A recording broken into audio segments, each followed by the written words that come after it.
esquecendo. Então, voltando a falar das nossas independências, né?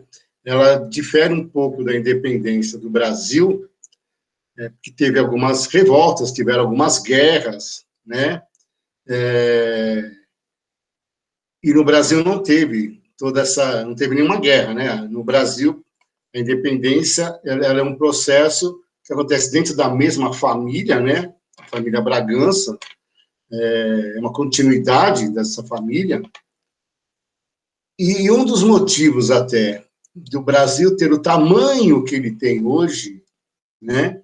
É por causa de que na nossa independência, no Brasil, nós mantivemos a nossa unidade, ou seja, a gente não se dividiu, a gente não se fragmentou, né? Isso ocorreu aonde? Na América Latina. Então, que a gente vai ver agora por que isso ocorreu. A gente vai ver que as independências desses países, né?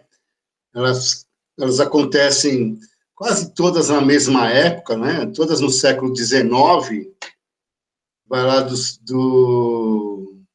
desde 1800, final de 1700 até 1830, 1840, os países vão se libertando, né? Vamos ver aqui então, se dá certo. Vocês estão conseguindo ver o slide? Sim. Abri um slide para vocês? Sim, professor. Sim, senhor. Então, tá. Eu vou desligar a câmera aqui, tirar a câmera, e ficar só com o slide aqui. Então, tá todo mundo vendo esse slide aí, né? Independência da América Espanhola, né? Então, vamos lá. Vamos falar dos antecedentes deles, tá? O que influiu. Já que estamos falando do final do século XVIII, começo do século XIX, né? No final, foi quando ocorreu a Revolução Francesa. Então, o que influenciou a Revolução Francesa são as ideias iluministas que a gente viu no começo do ano. Então, esse iluminismo ele chega na América, né? Por conta dos filhos dos proprietários de terras que foram estudar na Europa. Então, esses pensamentos, né, eles voltam para... Quando esse pessoal volta para a América, o pessoal volta com essas ideias. Um outro marco é a independência dos Estados Unidos, né, onde ela se torna um exemplo a ser tomado por todos os americanos, inclusive há um presidente americano, né, que ele defende, né, a ideia de que a América tem que ser para os americanos, né, a gente vai ver isso daqui a pouco, né, essa ideia dele. Então, temos, influência iluminista, independência dos Estados Unidos, depois vem o quê, uma coisa que a gente estudou também, a Revolução Francesa, né, a importância da Revolução Francesa. Ela acaba com o antigo regime, né, com aqueles regimes absolutistas, né, e tenta impor um regime, um novo governo burguês, né, um governo com ideias iluministas e burguês, né, sobre esse antigo sistema absolutista. Depois da Revolução Francesa, Napoleão Bonaparte, ele domina a França e domina a Europa. Com isso, ele invade alguns países, né? Ele invade a Espanha. Quando ele invade a Espanha, que é a metrópole das colônias espanholas aqui na América, Napoleão tira o rei do trono, ou seja, ele enfraquece a Espanha, coloca no trono o irmão dele, né, o José Bonaparte, e desestabiliza o reino espanhol. Com isso, a elite espanhola, a elite daqui da América espanhola, já que não tinha tanta pressão da metrópole, começa com alguns movimentos, né? Outro antecedente importante é a Revolução Industrial que está acontecendo na Inglaterra, né? A Inglaterra está substituindo, né, a sua mão de obra, está substituindo agora pelas indústrias, né?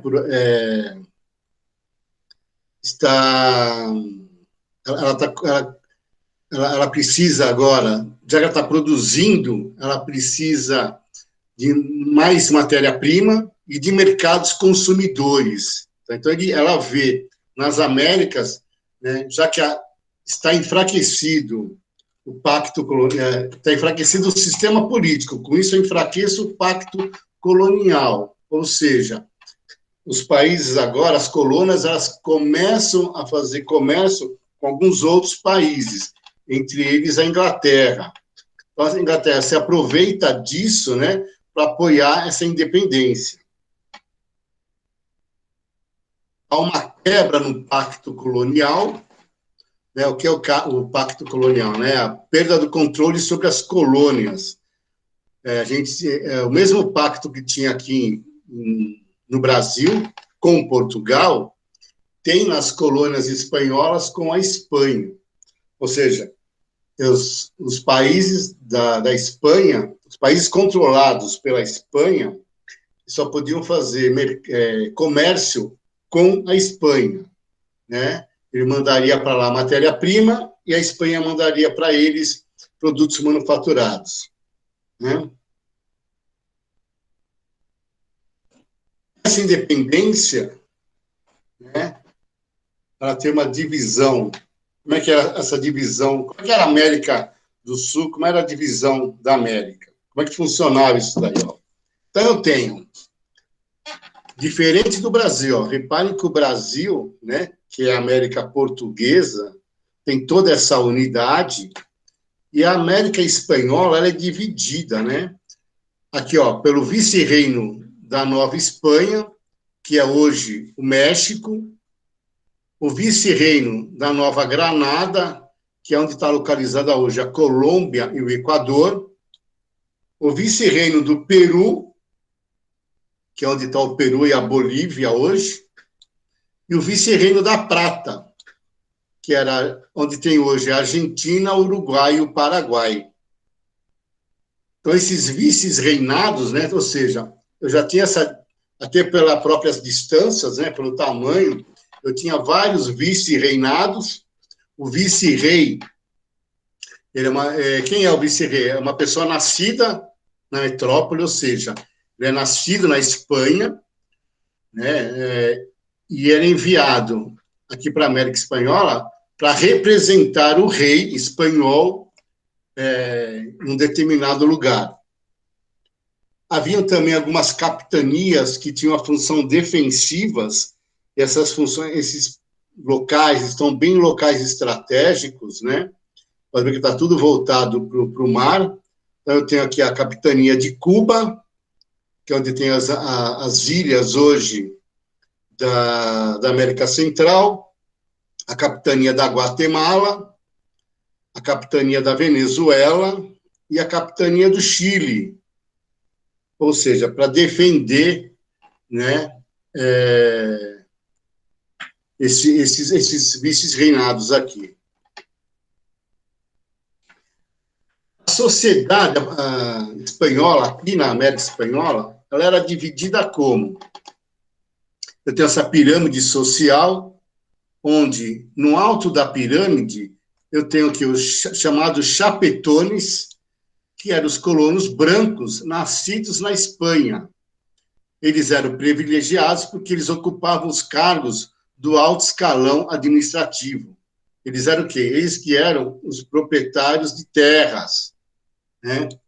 Os crioulos são os filhos desses chapetones, né? Eles formam a elite nascida aqui na América Espanhola, são descendentes dos espanhóis, ricos proprietários de terras, das minas e comerciantes. Quando a gente compara a América Espanhola com a América Portuguesa, até em nível de economia, enquanto no início, a gente começou com a cana-de-açúcar aqui, os espanhóis já acharam prata, né? Já encontraram prata nas minas, do Peru. Tá? Então, depois que nós encontramos ouro aqui, né, em Minas Gerais, mas os espanhóis eles encontram primeiro. Tem os mestiços, que é a mistura dos homens brancos com os índios, né? Que criou uma camada de mestiços. A população negra, os escravos, né? Essa população negra quem trabalhava nas chamadas plantation, né? Na América Central, né? Nas Antilhas, e os nativos. Os nativos é o que formavam a maioria da população, né? E eram explorados nas minas, né? E na encomenda. Encomenda, o que é? O comércio, é você trabalhar, né? É o nome que se dava ao trabalho dos nativos para os crioulos, para esses donos de terras aí. Tudo bem até aí, gente? Opa, sim. Então, vamos lá. Na América Espanhola, eu tive algumas revoltas, né? Uma delas é a revolta de Tupac Amaru. Tupac Amaru era um chefe indígena, né? Que depois ele estuda, né? Até na Universidade de São Marcos, em Lima. Ele consegue reunir índios, escravos, mestiços e alguns crioulos, né? Que também se influenciavam pelas ideias iluministas. Ele é traído, né? Ele é capturado, ele é morto. O exército espanhol mata mais de 80 mil rebeldes, né? O Tupac Amaru, o corpo dele é bem semelhante ao que aconteceu com o Tiradentes, né? Só que ele não morre enforcado. Como é que ele morre? Ele é amarrado, são usados 4 cavalos, né? Em cada cavalo, num cavalo você amarra uma mão, no outro a outra, e amarra os pés, esticando a pessoa. A hora que os cavalos saem disparados, a pessoa é despedaçada, né? É assim que ele morre. Por que ele morre dessa forma? Para mostrar para os outros o que acontecerá para quem for contra a Espanha. Nós temos a independência do México, que já acontece no século XIX, em 1810. Ela começa com os padres Miguel Hidalgo e José Morelos, né, que também são traídos, né, pelos crioulos e chapetones, que são a elite, né, dessa sociedade. Quem assume o governo é um tal de general Agustín de Iturbide, que ele lidera essa elite, que são os crioulos, e proclama um império no México, né?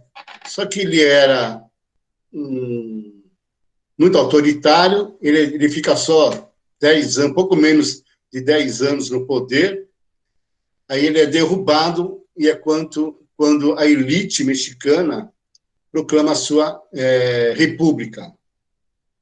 Então, a gente pode ver como os países da América Espanhola são influenciados pela independência americana, por isso que a maioria, todos eles, quando se libertam, quando têm sua independência, vão ser repúblicas, né? Não são monarquias que nem aqui no Brasil. A independência da América Central, né? Já que eu estou com todo esse movimento de independência, está fervendo, né, vamos dizer assim, a água aqui nas Américas.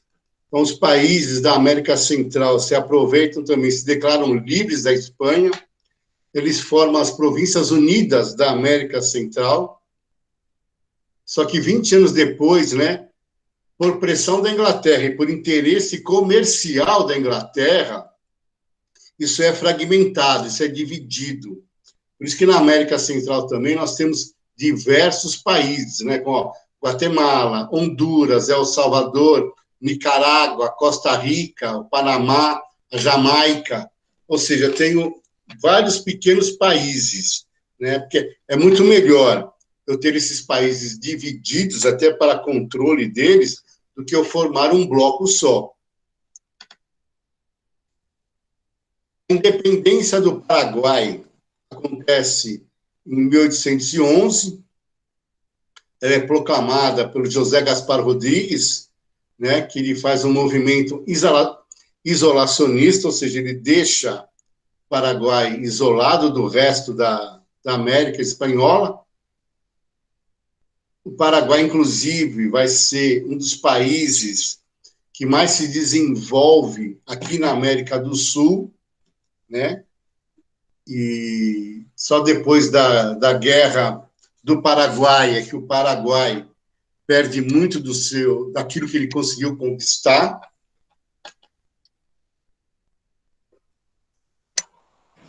Eu tenho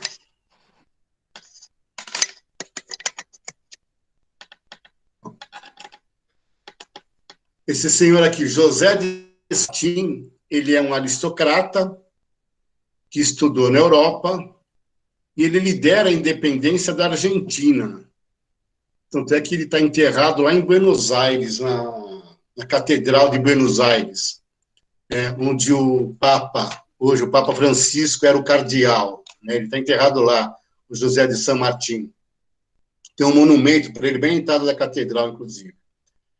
Ele organiza, depois de ele conseguir a independência da Argentina, ele organiza um exército e atravessa os Andes, né?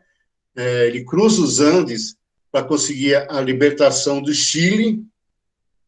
Depois que ele consegue a libertação do Chile, ele refaz o exército dele, ó, e 2 anos depois, 2, 3 anos depois, ele vai para o Peru, ele consegue libertar a cidade de Lima e se torna o primeiro presidente do Peru. O São Martín, ele, pode reparar que a gente vai ver agora um outro libertador aqui das Américas, o São Martín ficou na parte sul do continente, porque na parte norte tem esse senhor aqui, o tal de Simão Bolívar, né? Simão Bolívar, ele defendia o quê? Ele defendia a unificação da América Latina. Para ele, se a América Latina formasse um bloco, né, os países seriam mais desenvolvidos. Ele é o grande libertador das Américas, né, da América Espanhola. Ele liberta a Venezuela, a Colômbia, o Equador. E ele se une, inclusive, ao San Martín, né? Hoje o país Bolívia tem esse nome em homenagem ao Simão Bolívar, né?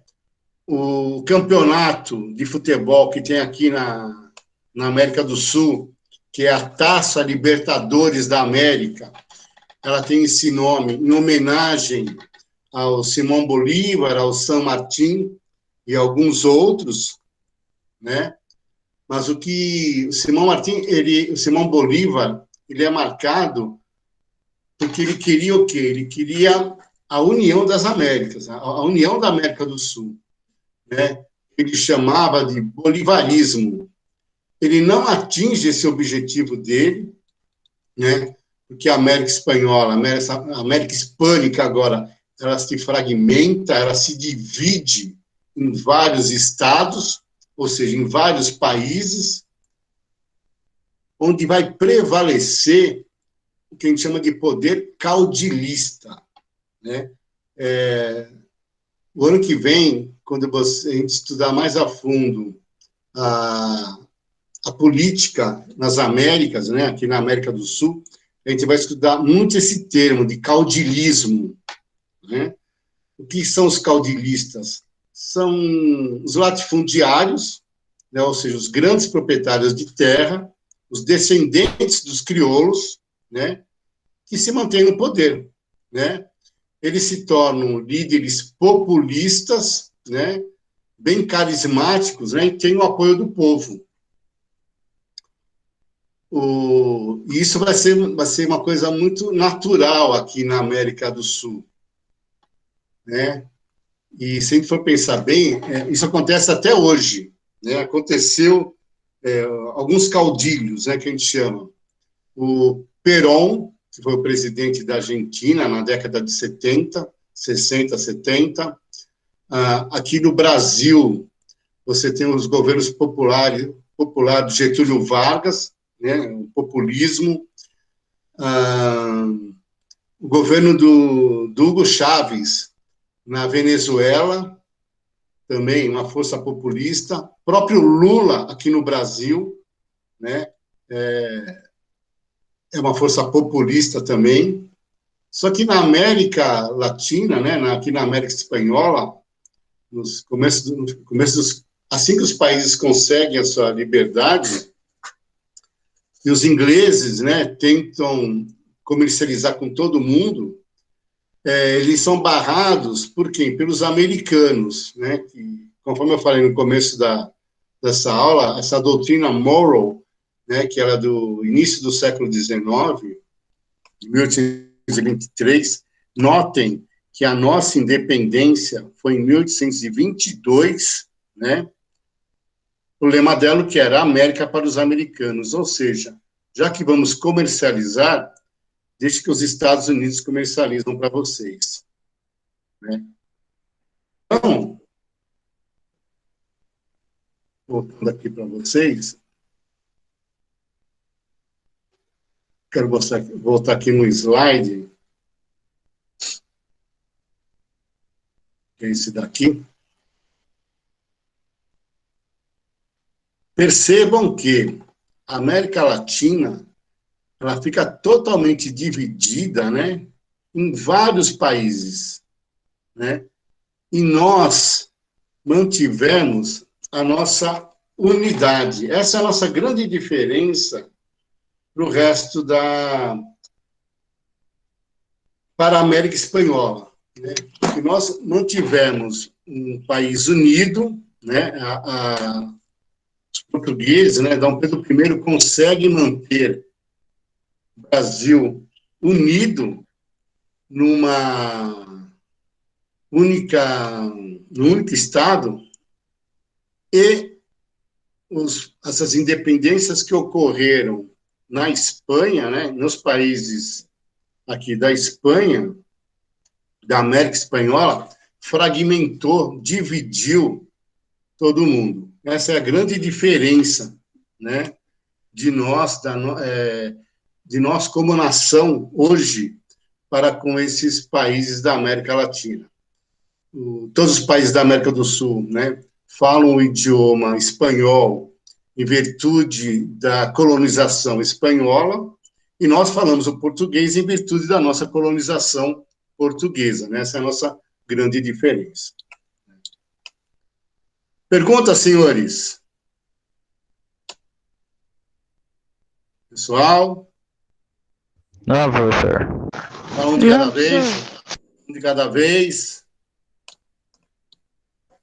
Deixa eu ver aqui quem está presente. Professor. Pode falar. O Lucas, o Guilherme e o Vitor não estão conseguindo entrar.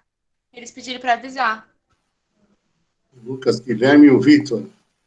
Então, tá. Por isso que a gente está gravando para esse pessoal não perder a aula. Todo mundo. Vocês entraram pelo celular? Sim. Tá. Sim. Ou seja, foi mais fácil para vocês entrarem hoje do que na aula passada? Foi? Foi. Vou parar aqui a gravação. Então, para vocês foi mais fácil dessa maneira.